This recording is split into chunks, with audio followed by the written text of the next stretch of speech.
Hi guys, okay, it's Kimmie here. You're staring at my sewing machine for a reason. As promised, I was gonna make, push this back just really quick so I can show you guys, some rolled ribbon. So, I was gonna show you guys how to do, this, I don't know, can you see? Okay. So this is, some just felt ribbon that I had from Christmas that I purchased in like a big old, like I think it was like 50-yard spool. Let me see. It don't even say. Like, see, this is what I have left from Christmas. And what I wanted to do is I was working on something and I wanted to see if I could do this with some lace I have, but instead of messing up the lace that I have, I wanted to see if I could do this with just something that I have like extra laying around bulk. And I thought, okay, well, this would be a good thing to use because I have it in excess, and it just, I don't know, I'm really kind of like sewing machine illiterate. Like, I don't sew very often. I've been learning slowly from a seamstress friend of mine, and so, like, bear with me if you see me do something wrong or whatever. Know that I am in no way, like, super experienced on a sewing machine. But I did make this, and so for some of my crafty friends that, you know, want to learn to do this and don't know how to do it or whatever, this is sort of my version, my take on how to make rolled ribbon or ruffled ribbon. So, okay, so I made it in this kind right here. And then I started this one right here because I just wanted to see if I could get like these little loops closer and smaller.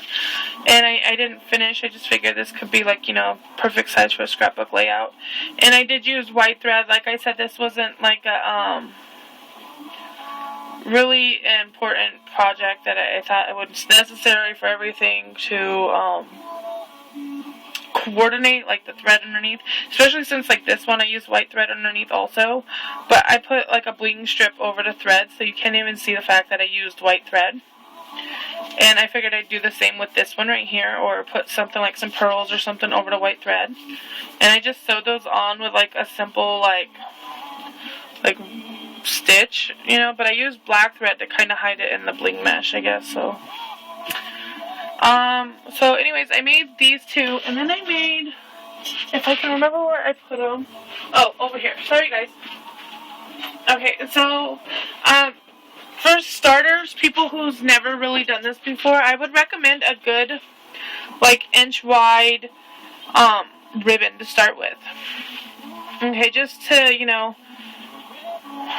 get it down, and then if you want to go smaller, like, the possibilities are so endless with this. Like this one I used a satin ribbon, well, 2 satin ribbons, and I kind of just doubled it up.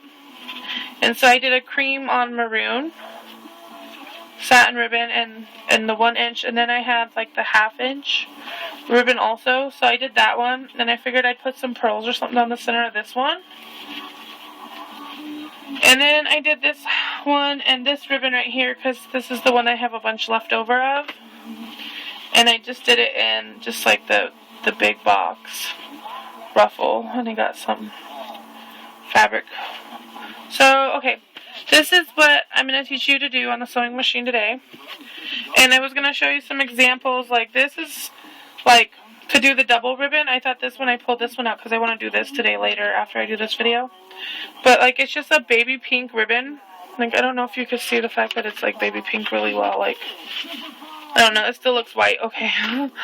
But, okay, it's a really light baby pink ribbon. I bought this when I was making my niece's diaper cake when my sister-in-law was still pregnant. And I had a ton of this left over, and it's one of them wired ribbons. It looks like this. Here you go, you can see the baby pink this way. It looks like this. It's just a wired ribbon that I pulled the wires out of. And so it's a nice wide ribbon afterwards, and it's really, like, you know, flexible and everything after I pulled the wire out. And I thought how cute would like this type of ribbon go down the center of this one and kind of give it, you know, different type of texture. I have this type of ribbon right here, which is also another good one to use, and it's got the glitter down the side, and it's not a wired ribbon, but it's kind of a stiffer ribbon, but it's still a good one to use, so that's a good one. And like this is the same type of ribbon right here, and it's just like a satin ribbon that I used right here. That's the same exact ribbon. And then I had pulled this one just to give you guys ideas. Like these are like a good place to start right here. This is actually a wired ribbon, and when using wired ribbon, like here's just like, see this little wire? If you just pull, you could pull that wire right out of that ribbon, or you can actually, like if you want to make a flower, you could pull the wire and then it'll bunch up for you in just like the perfect shape of like a little rosette flower. But that's a way to get the wide ribbon with wire in it to get the wire out. And I'm sure you guys know that. That's a pretty simple technique. But just advice, I guess, for people who don't know. So let's get this started because I've been gabbing for 5 minutes now. So, okay. This is a brother sewing machine. My husband purchased this for me when my other one... I did something to it. Like I said, I'm not an real experienced sewer, and after I got my hands on my other sewing machine, it like clanked and banged and clanked and banged and clanked and banged. So I told my husband, I think I broke it, I need a new one. This is what he came home with. So it's just a regular basic sewing machine. It's got your tension here, your knobs. This knob is to choose your thread. And I'm just doing like a basic straight stitch. I'm using white thread. Let me see. Your bobbin's down here. Just a basic.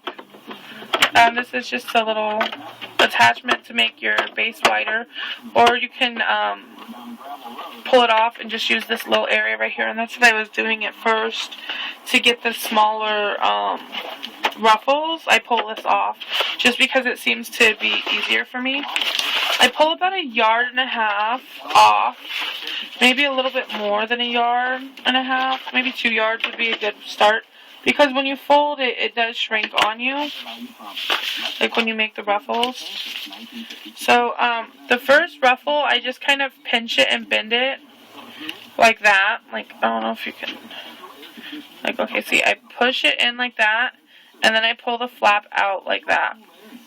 Like sort of like a fan fold. Like, I don't know if you see how I folded it. Like a zigzag fan fold sort of. And then I just place it underneath the foot of my sewing machine. But make sure the back, because mine's not flat back there. You know what? I think I should pull this up a little. Okay. And I try and get it as thinner as possible. Like, honestly, for me, it's not that big of a deal. But for some people, like, precision is... I just eyeball it. Like, I don't measure my ruffles or anything. It's just all eyeball. Okay, so, and sometimes, like, I do kind of get carried away and my freaking push on the pedal too fast. Okay, so just bear with me, okay? I'm just, like I said, I'm kind of illiterate when it comes to sewing machines. So I got this knob over here on the side, and I roll it towards me until my needle comes back up. And then the thread that's on the top of the needle, not the bobbin, I pull forward and I pull up on it. Let me see if I can get this. Okay, I think I messed it up already. Okay. I think I rolled too much. Okay, I'm going to put my thread back. Okay, I roll towards me. So my needle comes up. And then I got this thread. And what you do is, like, what my seamstress friend taught me at least, is you pull it up. And it's going to pull your bobbin thread towards the top. I don't know if, like, are you seeing this really well? Let me see. Well, let me zoom. It's not going to let me zoom. Sorry, guys. My phone's still on the wonky side. I think my husband dropped it the other day when we were at the gun range. And it's still, like, it won't focus. Like, and I want to cry because it's a really expensive phone, but... yeah. Okay, so you just kind of, that's how you start it. That way your bobbin thread is on the top, so don't do that bunchy thing underneath, because that was, like, one of the things I was crying about the most when I first started learning to sew. And you just, see. And then, let me pull this off, because this just makes it easier for me. And you pinch it, like, right there. And you try to just keep your ribbon straight, like, as you pinch. Like, this is going to be a super wide one. Okay. And I don't want it to be super wide. I want it to kind of be a small ruffle. And watch your fingers, because this thing freaking always gets me. And then you just start the pinching, and then you go the opposite direction as the last one. Okay. Okay. And then you just kind of like make little pillows. Like, I don't know if that explains it really well. I went too far. And I just backstitch, like, every time I go too far. Like my whole attitude about that is, like, who cares? Nobody's gonna see it anyway. Okay. Okay, I don't need to backstitch this one. And I just tack the roll, like, right at the edge of the foot there. And it's just that, like, zigzag fan fold, but it's, like, back and forth. Like, one will go forward fold, and the other one will go, like, a backward fold. I don't know if that makes sense. Like, let me see the end of this. Okay. Okay. When you're folding, you push it down, right? Like that. Okay? And then you fold that one fold right there in half, but, like, up, right? So you get kind of like a V in your fold. And then as you go, you fold this under again, like towards the V. And then you fold it back. And as you're going, you just keep doing like that. So you got like a right side up V and then an upside down V. Okay? Like, I don't know if that helps, like, explain what I'm trying to explain. But you just keep going.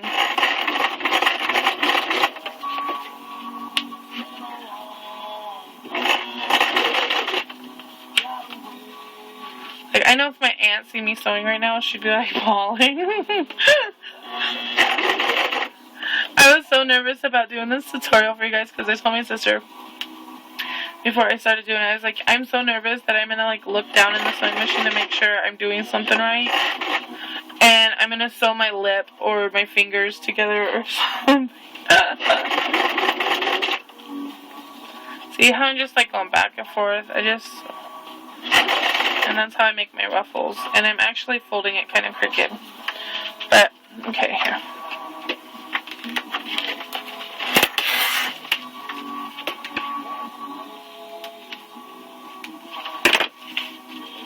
Okay, but I wanted to show you. Okay, and that's the ruffle trim that I was making. And that's how I did it. And then just the center. Oh, here we grab these really quick.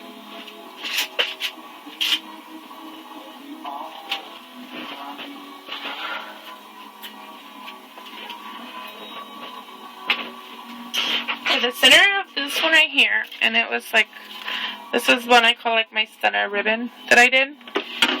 Let me turn this off.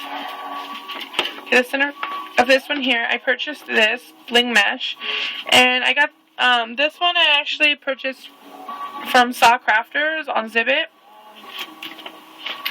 but I also have it in like this wide one, which I don't know, like the sparkle is like exactly the same. So, and this one is from Carla S001, okay? Now, and then I also have this trim, which a lot of people I know have this one also, which is just like the flat back pearl trim. And I was thinking, like, on this one here, because this one's actually for a project I'm doing, and, like, to hide the white thread, I thought it would be super cute going down the center. See, so there's so many different things you could do with this ribbon, and you got the ruffles and everything. And the next thing I want to try and do that I have yet to do is make, like, ruffled lace, like the edge of it's like all ruffly, you know, so it kind of like, yeah. So, anyways, if you have any questions, I hope this helps. Just the back and forth motion is how I got like that little like pleated ruffle trim.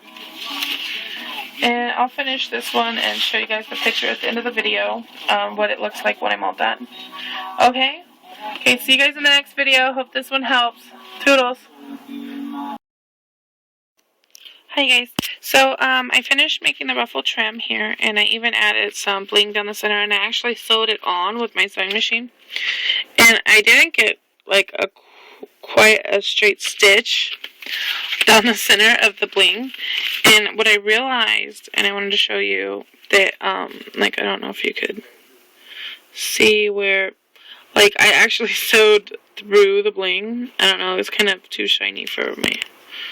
Let me see if I can. Okay, well, anyways, yeah. So, anyways, this is the trim that I made, and I showed you guys how to make. And I just love the ruffly effect you could get with the ribbon and everything. So, anyways, it's a pretty simple, easy to follow tutorial. But if you do have questions, it's like a really simple, like just folding. But if you do have questions, just don't hesitate to ask. I love helping in any way I can, and maybe adding, you know, a little something to your crafty arsenal. But anyways, yeah. So this is my trim. This is how I made it, and don't hesitate to ask questions if you need, or if you see anything in any of my other videos that you want to know how I make. I'd be more happy, or, well, not more happy, but how do I say that? Sorry, it's still kind of early in the morning.